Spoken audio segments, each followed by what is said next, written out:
সবাই কেমন আছেন?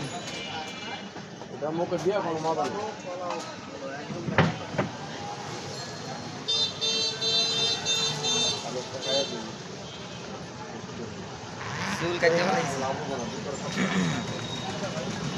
শখের চুল।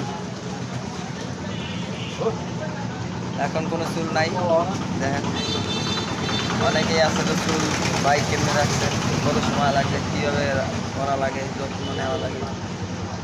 যাই হোক, তো শখের চুল কাটতে বলেছি, আপনারা তো জানেন না। একজনে এক কথা, বিভিন্ন কথাবার্তা বলে, কেউ ভালো কয়, কেউ খারাপ কয়। অনেকে আফসোস করছে, আজকে অনেকেই আসছে যে আরে ভাই কামড়া করে, অনেকে বানাইতে পারে না। ভালো থাকবেন, সুস্থ থাকবেন, আসসালামু আলাইকুম।